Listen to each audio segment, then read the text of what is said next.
우리 오늘 주신 하나님의 말씀 함께 볼까요? 하나님의 말씀은 고린도 후서 4장 1절부터 5절까지 말씀입니다. 그러므로 우리가 이 직분을 받아 긍휼하심을 입은 대로 낙심하지 아니하고 이에 숨은 부끄러움의 일을 버리고 속임으로 행하지 아니하며 하나님의 말씀을 혼잡하게 하지 아니하고 오직 진리를 나타내므로 하나님 앞에서 각 사람의 양심에 대하여 스스로 추천하노라. 만일 우리의 복음이 가리었으면 망하는 자들에게 가리어진 것이라. 그 중에 이 세상의 신이 믿지 아니하는 자들의 마음을 혼미하게 하여 그리스도의 영광의 복음의 광채가 비치지 못하게 함이니 그리스도는 하나님의 형상이니라. 우리는 우리를 전파하는 것이 아니라 오직 그리스도 예수의 주 되신 것과 또 예수를 위하여 우리가 너희의 종된 것을 전파함이라. 아멘. 오늘 말씀의 제목은 복음의 광채를 막는 세상의 신 사탄이라는 제목으로 하나님의 말씀을 함께 나누려고 합니다. 우리가 간절한 마음으로 복음을 전할 때 왜 사람들은 그 기쁜 소식을 듣고도 무관심하거나 때로는 거부감을 보일까요? 내가 말을 잘 못해서인가?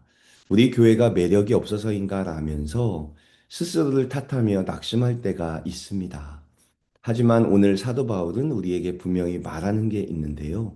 그것은 우리가 낙심하지 말아야 할 이유가 이 싸움이 말의 기술이나 프로그램의 문제가 아니라 눈에 보이지 않는 영적 전쟁이 있기 때문이다. 라고 말을 합니다. 사절을 한번 읽어볼게요. 그 중에 이 세상의 신이 믿지 아니하는 자들의 마음을 혼미하게 하여 그리스도의 영광의 복음의 광채가 비치지 못하게 함이니 그리스도는 하나님의 형상이니라. 잘 보시면 바울은 이 세상의 신, 즉 사탄이 믿지 않는 자들의 마음을 혼미하게 하여 복음의 빛을 보지 못하게 한다라고 기록하고 있습니다.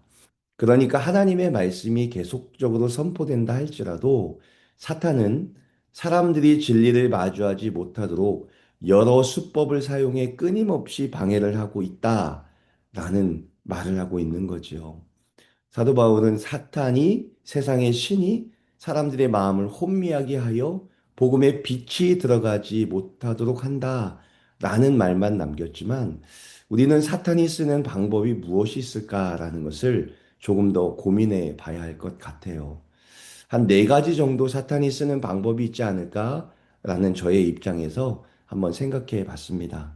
첫 번째는 가치관을 왜곡시키는 것이 아닐까라는 생각이 들어요.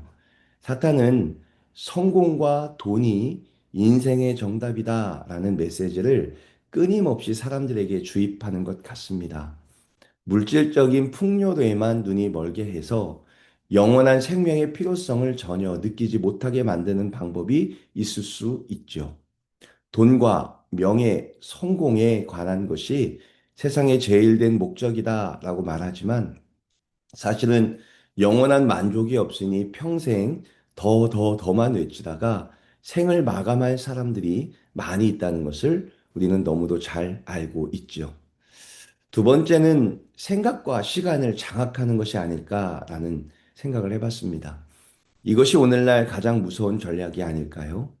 유튜브나 SNS의 알고리즘이 대표적일 것 같아요. 우리가 아무 생각 없이 스마트폰을 열었다가 알고리즘이 이끄는 대로 시간을 허비하는 것이 단순히 취미가 아니라는 것을 우리는 잘 알고 있죠. 사탄은 끝없는 자극과 정보의 홍수로 우리의 뇌를 쉴 틈 없이 마비시킵니다. 내 영혼의 상태를 단 5분도 돌아볼 여유가 없게 만드는 이 영적인 분주함은 복음의 광채가 비집고 들어갈 틈을 완전히 봉쇄하는 하나의 방법이 될 수도 있다는 생각이 들었습니다. 세 번째는 복음의 영광을 가리는 방법이 아닐까요? 예수님을 믿는 사람들의 실수나 교회의 부정적인 면을 부각시켜서 본질적인 예수님을 보기도 전에 마음의 문을 닫히게 만드는 방법도 사용할 수 있습니다. 또 때로는 십자가 예수 그리스도가 빠진 듣기 좋은 위로만 전하는 거짓 복음으로 진짜 빛을 가릴 수도 있다는 것을 우리는 잘 알 수 있지요. 마지막으로는 즉각적으로 말씀을 탈취하는 방법도 쓸 수 있습니다. 우리가 잘 아는 것처럼 성경에 나온 네 가지 밭의 비유처럼 말씀이 선포되는 순간 의심과 두려움, 어쩔 때는 세상 염려를 집어넣어서 복음이 뿌리 내리지 못하도록 하는 방법도 사탄이 사용할 수 있다는 거죠. 가치관을 왜곡시키고 생각과 시간을 장악하고 복음의 영광을 가리고 즉각적으로 말씀을 탈취하는 여러 방법을 통해서 예수 그리스도의 복음의 빛이 사람들의 마음속까지 전달되지 못하도록 막는 행위를 사탄이 하고 있다라고 바울은 이야기하고 있지요. 그렇다면 사탄이 이토록 정교하게 방해하고 있다면 우리는 어떻게 해야 할까요? 사탄의 방해가 있으니 그저 멈추어 서서 이것은 다 사탄의 행동이야 라는 것을 말하면서 멈추어 있을까요? 바울은 그렇게 말하지 않습니다. 5절을 통해서 그 해답을 명확하게 제시하는데요. 5절을 읽어볼게요. 우리는 우리 자신을 전파하는 것이 아니라 오직 그리스도 예수의 주 되신 것을 전파함이라. 사도 바울은 말하기를 우리가 전파해야 될 것은 우리 교회가 좋다. 우리 교회 시설이 좋다. 교회 오면 마음이 편해진다의 수준 이야기가 아니라는 것을 말하고 있죠. 그것은 복음의 본질이 아닙니다.